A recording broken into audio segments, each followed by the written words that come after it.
Hello, everybody. Welcome back. Again, my name is Wally, I'm Jason. and today we're going to take a dive back into the ACS. But before we do that, we've got kind of a big announcement. Not really big, but a special It's announcement. big for us. Where are we going to be next month? We're going to Oshkosh. We are going to Oshkosh. Heck yeah. Yeah. We're going to be at the NAFI Pavilion booth, whatever you want to call it. Tent. So right in the middle of the everything. Yeah, and we're going to be there. When are we going to be there? Wednesday. So I think that's the 22nd. Whatever I'm gonna Wednesday say is. whatever the Wednesday is. Wednesday. All right, just Wednesday. So the middle of Oshkosh. Wednesday at 11 a.m. Wally and I will be there doing kind of what we're doing here.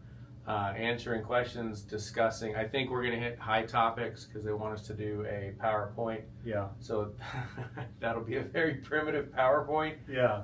Yeah. That's not the forte. But yeah, we will be there. So come on and stop on by if you're going to be there. We're going to have, we've made some, I think, are really cool stickers. I bought 500 of them. So come, take some stickers away from us, please. And then right after us, there's, and I'm just promoting NAFI a little bit. There's some legends. John and Martha King are going to be there, and if I've had the interview them for another project I'm involved with, and what they're really cool people. They really are. I know a lot of people kind of make fun of the old school, but man, I actually kind of like it. Oh, so they have the private ground school, the online stuff, or it's all videos. But I actually kind of like it because they are explaining it. It's Yes. a person instead of it's just a video with a narration. Yeah. So I think it's a little more personal in that sense. Yeah. So yeah, they're really legends in the whole Yeah. flight training industry.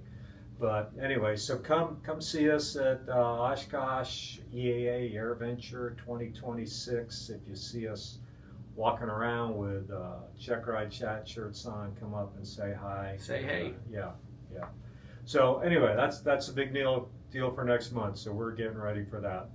But in the meantime, we're going to jump into something really exciting, and we're going to jump back into the ACS. And we last time we talked about the ACS, we talked about landings. So we are on again. We're referencing the private pilot ACS, and we'll venture off into the commercial a little bit. But basically, we're going to use for a syllabus, if you will. We're going to use the private pilot.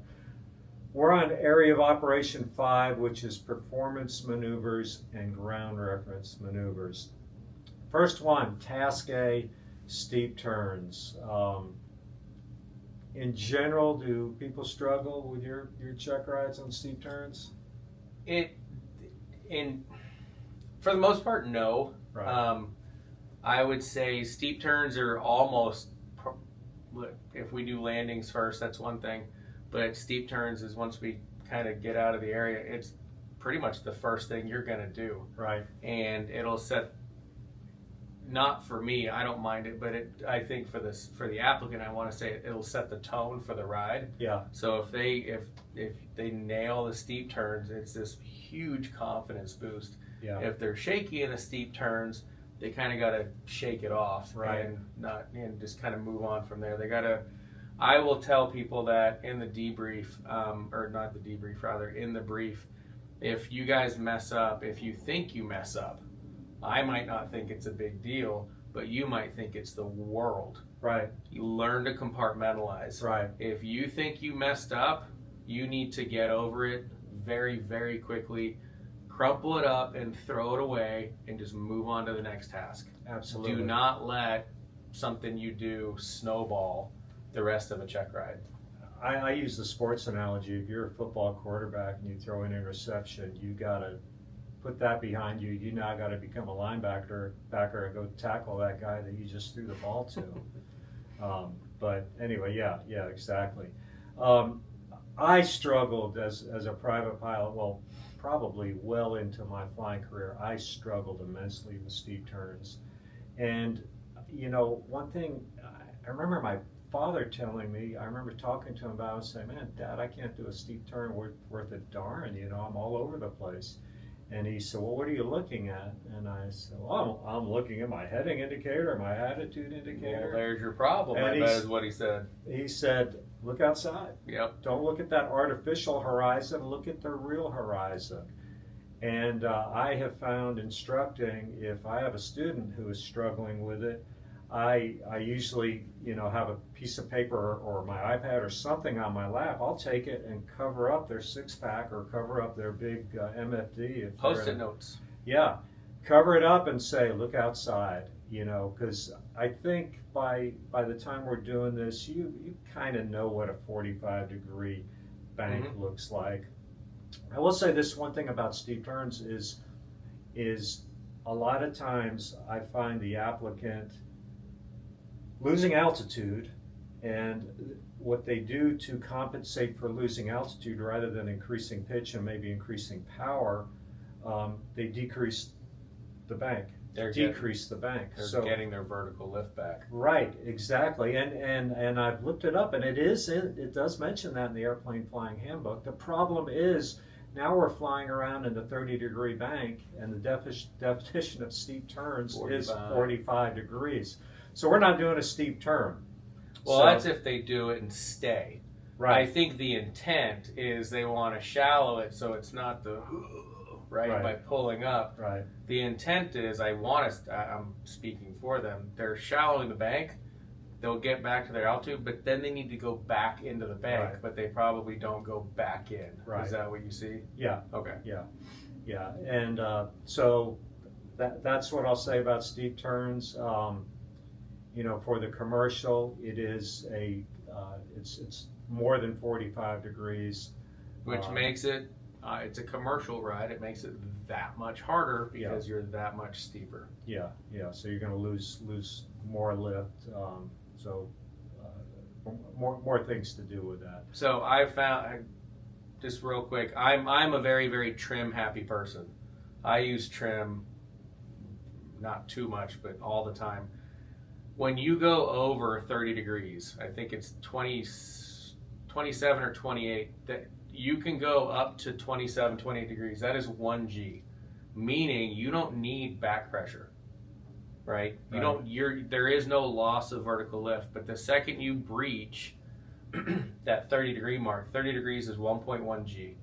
So 1.1 G, if you go to 35, 40, it's obviously going to go to 1.5. You have to compensate for loss of vertical lift. How do you compensate? I just told you how I do it. I'm very trim happy. Yeah. I will roll to 30 and I will input rolls of trim. I will put two snugs of trim in it, like up trim. Yeah.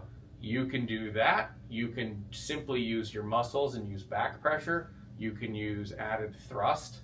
You can use a combination of all three. Yeah. Right? But those, you need to go find what kind of works for you. Absolutely. And sitting right here, there's two people. I don't use trim typically. See? So, and I'm better. So there. Well, let's go do some steep turns. Go. Let's go. There's thunderstorms out there Competition. right now. All right. Maybe tomorrow. There's more than one way to skin a cat, and they're all, there's lots of correct ways to do it. One thing I will, in all these maneuvers, pretty much the first thing under skills, it says clear the area. I like to use the phrase clear the area rather than do clearing turns, because what I find is some people do clearing turns and they never look out. They're too focused on what heading they're going to. Yeah. I've done well over 1,000 check rides, and on other than instrument, let's see, I think we do steep turns on every other check ride, if I'm not mistaken. Double I, I do. Steve, okay. Yeah, you can. It's one of the options. Okay. I make them do it. But there have been maybe 2 or 3 times where I've seen an airplane out there. So the odds are you're not going to see an airplane, but it only takes once. Yep. It only takes hitting another airplane one time to ruin your life. So the other thing, just I know you'll agree with this. We're down in Houston. We're down in Conroe, or north of Houston. The vultures, the big turkey buzzards, the vultures, whatever you want to call them, those things loiter from pattern altitude up to 4,000 feet. Yeah. So those will make a pretty dent in an airplane. Those will ruin your day. Yes. You are not, when you're airborne, very simply, you are not just looking for aircraft. Yeah, that's a good point. You're looking for birds as well. So your eyes need to look outside. Go back to day one private pilot stuff. Your instructor did not tell you to go fly heading, 121. He said, you see that lake? Go that way. Right. It's much, much easier just to fly visually, especially at the private level, because you haven't been trained in instruments. It's everybody, I think, wants to default to go inside. Yeah. Go look outside. It was an old student of mine. I pet peeve, I can't stand dirty windshields. Yeah. I hate it. And so I would clean the windshield every day before when I was flying with Steve, and Steve was like, "You're taking my bugs away." And what was he doing? He was using them for maneuvers. He would find bug guts on the windshield, and he would put that on. He would nail it on the horizon. Oh, that's he funny. wanted stuff on the windshield, and that was his thing. Yeah. So, yeah. All right. Anything else for Steve Turns? now just clear the area again. It's go practice. Steep turns, I would say a high percentage, again, it's probably the first maneuver you're going to do on a check ride. Yeah. It is a very big confidence boost if you guys do it well. It's good for us, and it makes you guys feel better about the remainder of the ride. Don't fear steep turns. Right. Just go, obviously you're doing them, just go practice them. Yeah. The next thing we have, task B, is ground reference maneuvers. And so that's our rectangular patterns, our turns about a point, our S-turns. S-turns. I have a go-to ground reference maneuver. I'm sure you do. I probably ought to mix it up a little bit because word's probably out that Wally's going to ask for this particular one. But one thing I will say about ground reference maneuvers is we need to clear the area with those as well, because it's in the ACS. It's just the right thing to do. The altitude for ground reference maneuvers, where I typically do this maneuver on a check ride, is after we've done the simulated engine out landing. I will tell the applicant, okay, let's climb up to the appropriate altitude for ground reference maneuvers. I've had applicants climb up to 2,000-3,000 feet, and I say, so we're going to do turns about a point here, and they'll say, oh yeah, because my instructor is safe. We do things safer, and so that does not meet the requirement of the ACS. The ACS it's 600 to 1,000 feet. And I like to think of AGL, 600 to 1,000 feet, AGL. We're lucky around here, it's about 200 feet, so if around here in the Houston area, if you use 1,000 feet on the altimeter. It's a good round hole number. Yeah. That's what most people pick down here because it's just a nice number. But you're up in Denver and you're probably a minimum of 6,000 feet, 6,200 feet on the altimeter. One thing I would say about this maneuver is there is an S at the end of the maneuver. It's not turn about a point, it's turns about a point. It's not even S turn. Yes. It's S turns up. And so the point of that, nobody, unless it's potentially calm wind, which rare at altitude, maybe on the ground, but at altitude there's typically wind, nobody's going to be able to nail the turns around a point or S turns after one. It's going to take you one to kind of figure out the wind, right? And then you basically fine tune it from there. So I guess where we're going to this is keep going until we tell you to stop. Yeah. Would you agree? Yeah, definitely. It's the same lateral that, I know we've talked about this in the past, lateral that to the commercial maneuvers. I love doing lazy eights. You will do lazy eights with me on a check ride. I love doing them. It's lazy eights. It's not a lazy U-turn. Right. It's not a lazy eight. Right. That maneuver specifically, you have to let it develop. You have to use momentum. You cannot do just one. You have to be engrossed in it. So it's plural. There's S's at the end of that. So basically, keep going. And one is not enough. Is the takeaway. What is there used to be a commercial, a candy commercial that says you can't eat just one. It's Pringles. Pringles, yeah, there you potato chips, yeah. You can't eat just one. Don't lazy quiz, eights. Don't you can't quiz do just me. one. I know, especially when it comes to food. Yeah. Pringles sounds pretty good right now. Anyway, what else about these ground reference maneuvers? A lot of people, so this is, I remember going through DPE school because I brought it up because I used to teach like this. Well, why can't, I know it's skipping, but it's the same thing, but slow flight into a power off stall. You can't do that because the slow flight is maintaining altitude. A power off stall at the very end of that, you have to descend. So Right. ergo, you just busted Right. the slow flight. Right. Rectangular pattern, we're going to do those in the pattern, like when you're shooting a pattern.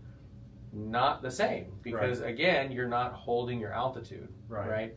So don't think, I get it, you're combining for efficiency when you're training.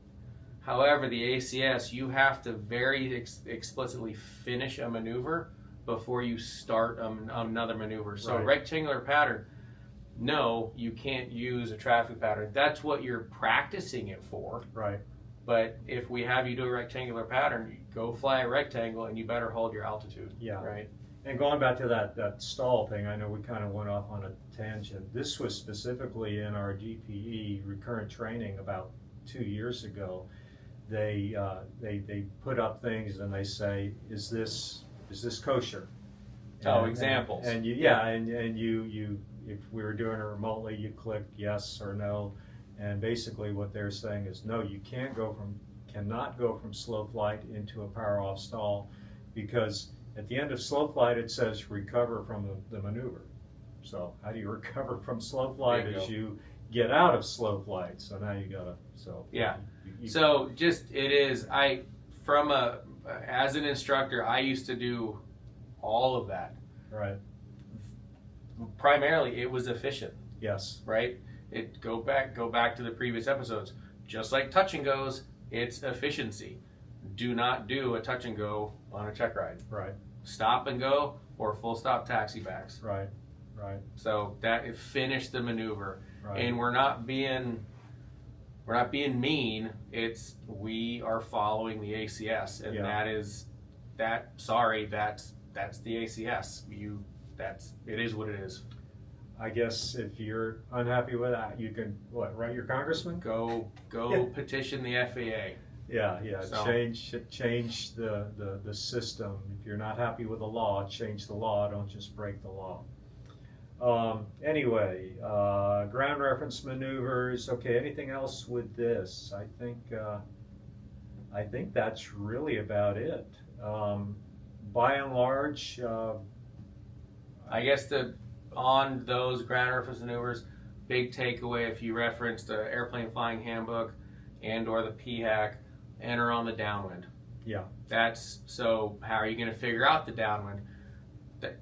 Look at the water, look at flag. If you have a wind vector on your GPS, use that. Yeah. But always enter on the downwind. If it's calm winds, you're in luck. Yeah. Just do it. Yeah. Right? If it's all right, I've seen this also. It's showing 4 knots, 3 knots. That's basically calm. Yeah. So that's not really gonna kind of hurt anything. Yeah. So the easiest, if there's a smoke source, just look. Hey, the smoke's going straight up. Okay, if it's going straight up, that's 2 or 3 knots. So the point is, I would say, well, I'm not even going to say, but use your best judgment on where the what the downwind leg is, or Yeah. the entry. Yeah. So that's area of operation 5, performance maneuvers and ground reference maneuvers. It typically goes pretty quick. Yeah. So So we've covered that. So since we have some time, we're going to jump into a area of operation 6, which is navigation. We've done a lot on cross-country flight planning, so we're not going to dive into it in depth. But we want to talk about pilotage and dead reckoning. So real quick, this is rhetorical. Talk to yourself. Don't be that person. Who knows the definitions? Who knows what pilotage is? Who knows what dead reckoning is? A lot of times, everybody that's when they divert you. That's exactly what you're using it for. That's when you lose all your electronic sources. You're basically down to a map. But do you guys know what that is? If you don't, we're about to tell you. If you do, good for you. I find a lot of people, they'll mix them. Yeah. Or they'll talk about it, but they don't really know what they're talking about. And I'm not. I'll just throw this out there. I'm not sure, knowing this definition, if it makes you a better pilot or not. But you should know how to use it. Absolutely. And absolutely that's the should takeaway. know how to use it. So pilotage is basically looking down At a map. and- Looking and- down, where am I? Yeah. What's around me? Can I put that on a map? Where am I? Where do I need to go? Yeah, there's a railroad track crossing a river, and there it is on the map. I must be here. That's pilotage, very simply put. I'm over a big lake, and there's a bridge in the middle of a lake. Yeah. So, okay, I'm over a lake, I'm over a bridge, and then you can look off in the distance, hey, there's another lake, I must be here.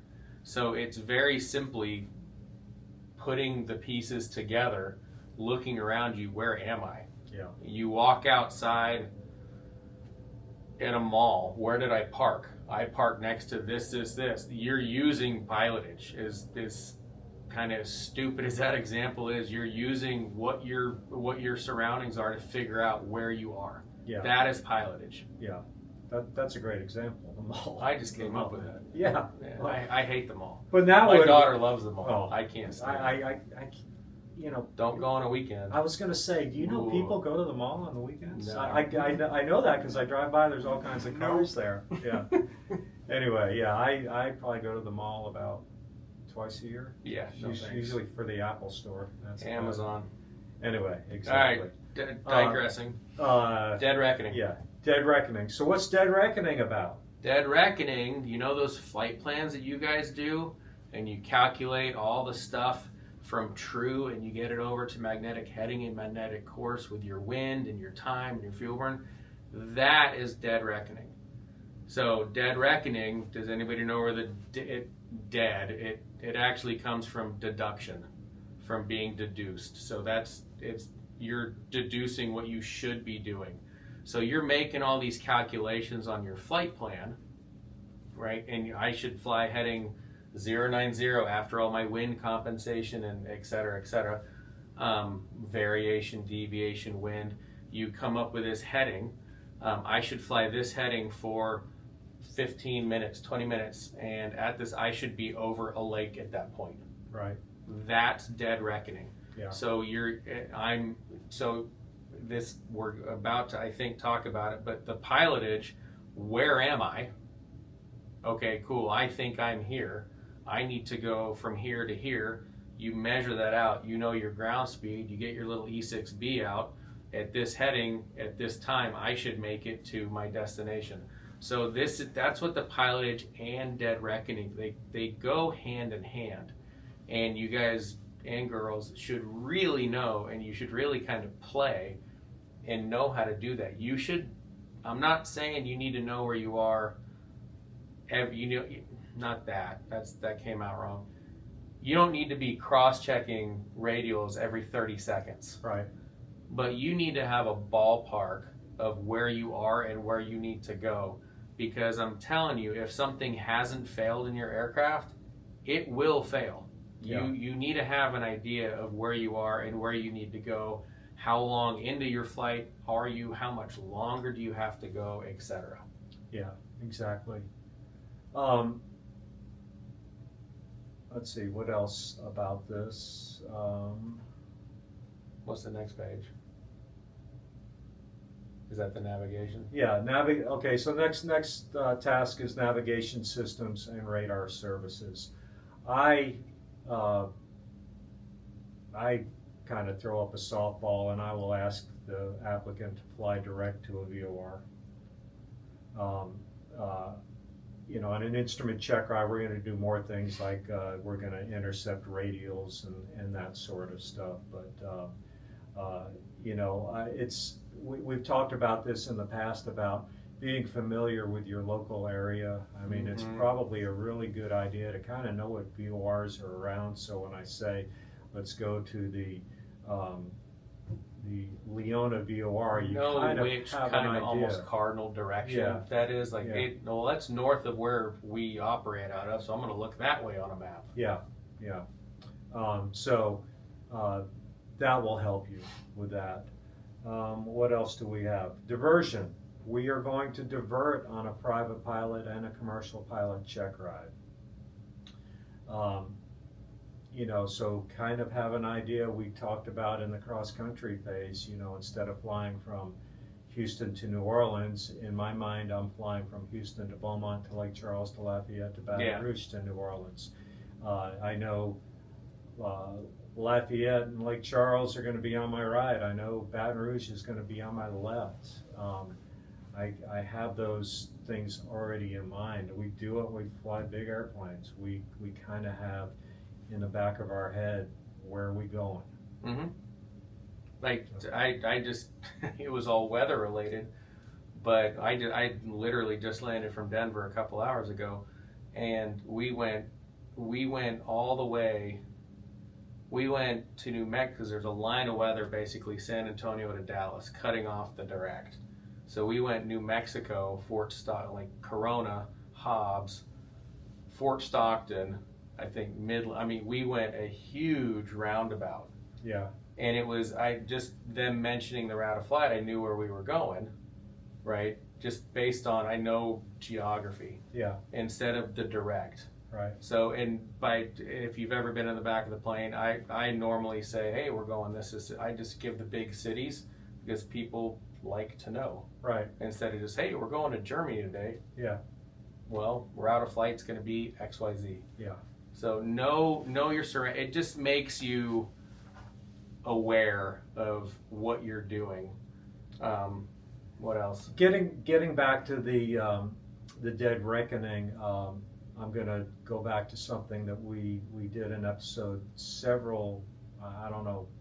couple months ago, where we talked about the difference in indicated airspeed and true airspeed. And I just put one out. It was actually not, it was considered a slideshow because there weren't any real videos, but I took some examples of a United flight that I flew, and I had a shot of us at 25,000 feet and a shot of us at 37,000 feet. And at 25,000 feet, 25 times 2 is 50. The difference in indicated airspeed and true airspeed is about 50% difference. At 37,000 feet, the difference is 74%. And I showed the examples. So this becomes a problem on the check rides when you level off. Maybe we're at 6,000 feet, so there's about a 12% difference, and you calculated a true airspeed of 110 knots, and we're pedaling along at 88 knots plus 12%, you're going to be 10 knots off, and it may cause you some issues. So if you haven't watched that previous one, just go back and look at the one where I think it's called Real World Examples of True Airspeed versus Indicated Airspeed. Anyway, just a selfish plug. So no, it's all good, and the whole purpose of flight planning, quite honestly, you've calculated all this, your route of flight, et cetera, et cetera. The big take, what does an airplane need to run? Gas. Fuel. Yep. Fuel. So don't go plan a 6-hour leg if your tanks are 4 hours. Yeah. You can't do that. Yeah. So that's the takeaway, and this brings up a previous episode. If you're doing a 30-minute flight and you have 4 hours of gas, I'm fine. I get it. Do you really need to look at it? No. But when you truly start stretching your legs on these longer cross countries, you need to know if you calculated your flight plan wrong and all of a sudden you're minus 3 minutes, 4 minutes on every single fix you've done. Well, that's not going to take very long to burn your 30-minute daytime reserve, your 45-minute nighttime reserve. All of a sudden, you're not going to have gas because there was a calculation error. And it could have been the forecast fault. It could have been your fault. You could have fat-fingered some numbers, Right. transposed some numbers, Yeah. and you think you have all this gas, and all of a sudden you don't. So we do it all the time. We've said that. No, you're not the airlines, but you still need to make good, safe decisions. So it's tracking. A lot of times on my instrument check rides, I will say to the applicant, I will say, look, if you are given a holding clearance, again, this is an instrument check ride, Cessna 123 Alpha Bravo, I've got holding for you, advise ready to copy. If you're given a holding clearance, I will say there's 5 things I want you to be thinking about. And I'm going to give you number 1 and 2, and you're going to give me 3, 4, and 5. And if you don't get them, we're done. And sometimes the applicant will kind of go like that. And I'll say the first thing that can be concerned about is fuel. The second thing is fuel. The third thing is When am I getting my crew meal? Let me guess. Fuel. fuel. Number 4 is fuel. I'm gonna say Number fuel. 5 is fuel. Yeah. So How long can I hold? Yeah. How long can we stay? You're given a reroute. We're not going from here to there direct like we had planned on. And now we got to go just like you did today. You came down here a different route. Yeah, my 1:55 flight time is now 2:34, and Right. I'm like, this is Right. I was on the second jump seat. I'm like, I need off this plane. Now, probably they knew that before they left, Yes. so they had the fuel on board, so it probably was not a factor. So, not a big deal. Anyway, okay, so this is last thing on here under navigation systems and radar services is lost procedures. What's the little? I'll go. I remember every flight school, not every flight school, everybody has their little mnemonics, right? So Right. it was the 5 C's Yeah. when I was a private pilot, however eons ago. Climb, conserve, confess, communicate, comply. That was your loss procedure. So climb. Why are we going to climb? You can see more. Yeah. That's pretty simple. Climb, conserve. What do you do when you climb? You lean, Yeah. right? So don't be burning your gas if you don't need to. Climb, conserve, confess. That is not confess to the world. That is confess to yourself. I'm lost. I need to figure this out. Right. Communicate. This goes back to what we were talking about before. Who are we talking to? Know where you are. Know what center frequencies. Know what local frequencies. Yeah. Know where you are. But communicate is talking to ATC, towers, whoever it might be. If there's a local tower, they'll call them up. They'll help. They'll give you a local frequency if you don't know it. And then comply is very simply do what ATC tells you. This laterals back to know where you are, know how to use VORs, because they might say, what's your bearing to this? What's your radial from that? Right. These are it's real world applications. I'll bring it up. There was a comment the other day about flight planning, right? About the VFR flight planning, not flight following, opening and activating a flight plan. And somebody was like, welcome to the real world. It's 2026. Yeah. Yeah, guys, we get it. You have iPads, you have GPS, you have ADS-B, you have all this cool stuff until it fails, until it breaks, until it overheats. Yeah. That's the takeaway. This is all I would say, fairly easy when you're following a magenta line. Yeah. Until something happens. Yes. You need to know kind of the basics is I think where we're going with this. And it's not just, again, I said it earlier, we're not being hard, we're not being mean. The ACS is mandating that we test this. Yeah. So don't blame us. Yeah. When the ACS says elements of a VFR flight plan, we are expected to test that. And it's on your knowledge test. And It a lot of people miss those elements on the knowledge test. So again, we are now required to test the missed items on the knowledge test. So it's gonna come up. It's there. It's not to be mean. It's where nobody's out to get anybody. I know we've said this before. Failing an applicant or busing it, it's actually more paperwork for us. Yeah. I don't like paperwork. Yeah. Yeah. But all we're doing is making sure you meet the standard, and the standard is the ACS. It is published in black and white. Right. The best thing I get to do on a check ride at the end is to reach my hand over and say, congratulations, Yeah. you're a private pilot or whatever. I don't like the conversations of, okay, we need to talk about some things. Yeah. And this is going to be unsatisfactory based on this and this. So, I don't like it. It's not fun. Nobody wants to ruin somebody's day. No. All right. Loss procedures. Okay, that's it. Next time we come around and jump back in the ACS, we'll be on Area of Operation 7, which is slow flight installs. We're not going to talk about that today. So do us a favor, hit like, hit subscribe, tell your friends about us.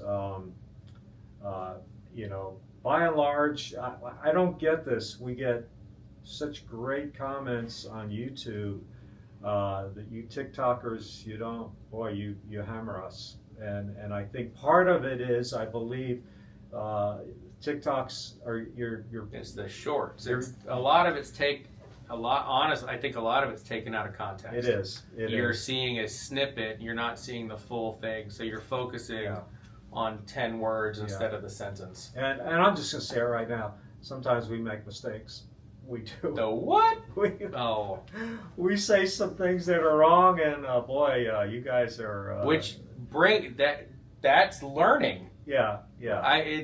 Make us better.